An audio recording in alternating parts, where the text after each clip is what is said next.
তো আজকে বেতালের সংকট একটা বই নিয়ে এসেছি, ইন্দ্রজাল কমিক্স 337 নম্বর সংখ্যা।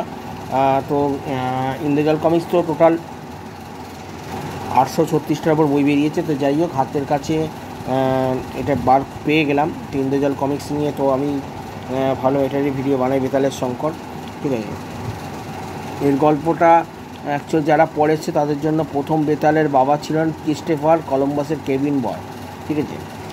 ছেলেটি নিজের তুখোড় নাবিক হয়ে উঠল, তার ছেলে ভাবি প্রথম বেতাল, ঠিক আছে।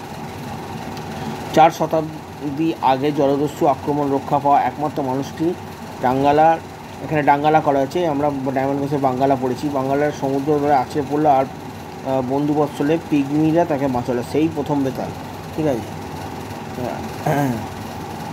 পিগমিরা তাকে গভীর জঙ্গলে নিয়ে যায়, সেখান থেকেই তাদের যাত্রা শুরু, এবার এক এক করে বেতালের কাহিনী শুরু হয়ে যায়।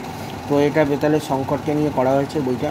এখানে আমাদের বর্তমান বেতালকে নিয়ে করা হয়েছে, ডায়না তার স্ত্রী, ঠিক আছে। বেতালের এর গল্পগুলোই আমরা বেশিরভাগ পড়েছি। তো এই গল্পটা আমাদের খুবই ভালো লেগেছিলো। বেতালের সন্তান, ঠিক আছে, বেতালের ছেলে হবে। প্রত্যেকটা ইন্দ্রজাল কমিক্সে কিন্তু ডিটেলস ভাবে দেওয়া আছে, ঠিক আছে।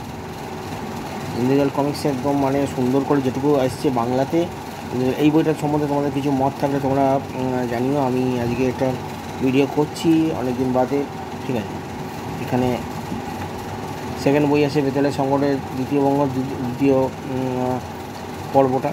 তো এখানে দেখাচ্ছে ডায়না স্থির করলো তার সন্তান করটি গুহাতে জন্মাবে। গভীর অরণ্যে তার উপস্থিতি সংবাদবাহী টেলিগ্রাম পথে বাধা পেল। পুরো ব্যাপারটা সম্পর্কে অজ্ঞ বেতাল করটি গুহা থেকে তখন অনেক দূরে। এদিকে বেতাল চুলোর সামনে এসে ডায়না অপেক্ষা করছে। শকুন আর হায়নার সঙ্গে লড়তে হলো।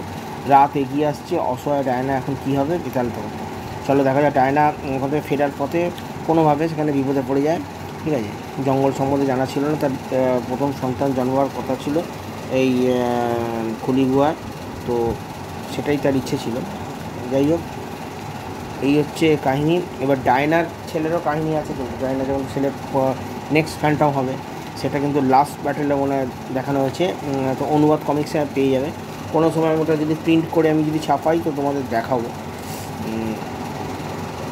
ফ্যান্টম সম্বন্ধে তোমাদের কী আর কি মত আছে জানিয়ে, ভালো খারাপ অনেকের অনেক রকম লাগতেই পারে, ঠিক আছে, ঠিক আছে, তোমরা জানিয়ে।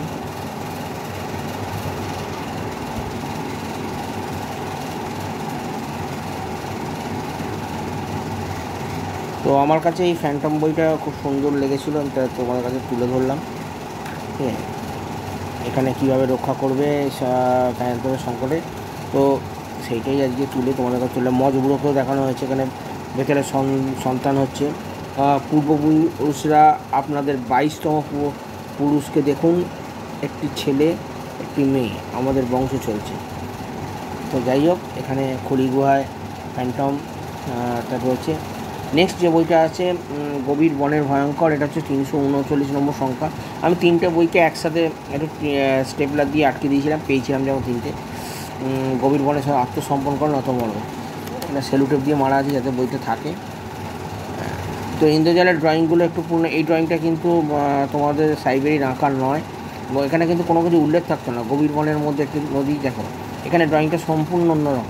এর আগের ড্রয়িংটা দেখেছো তোমরা, এই ড্রয়িংটা দেখো সম্পূর্ণ অন্যরকম। এর আগে আমি অনেকদিন আগের ভিডিও করেছিলাম, তো আমাকে একজন বললো ইন্দ্রজালের ওপর একটা ভিডিও করতে, তো আমি তোমাদের কাছে ইন্দ্রজালের ওপর নিয়ে এলাম। এই বইটাও ভালো বই। তো 3খানা বই একসাথে আমি ওখানে করেছি, ঠিক আছে। ইন্দ্রজাল এরকমই হতো, এর পরের সঙ্গে দৈত্যদের লড়াইটা অন্য গল্প, এটা তোমার ম্যান্ড্রেকের কাহিনী। তো এই করে হয়তো এখানে অ্যাড দেওয়া হতো, এইভাবে টুকটাক জিকেও থাকতো এর মধ্যে, ঠিক আছে। যে সময়কার এইসব কাহিনী, যে ছেলেগুলো এখন আমাদের থেকে অনেক বয়সে বড়।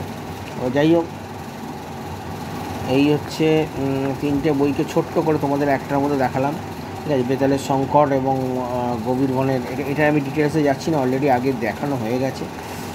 তো আমি এটা দেখিয়ে দিলাম, ছোটো করে করলাম, কেমন লাগলো জানিও, ঠিক আছে। ভিডিওটা ভালো লাগলে চ্যানেলটাকে সাবস্ক্রাইব করো। তো নতুন বই যখন আসবে তোমাদেরকে দেখাবো।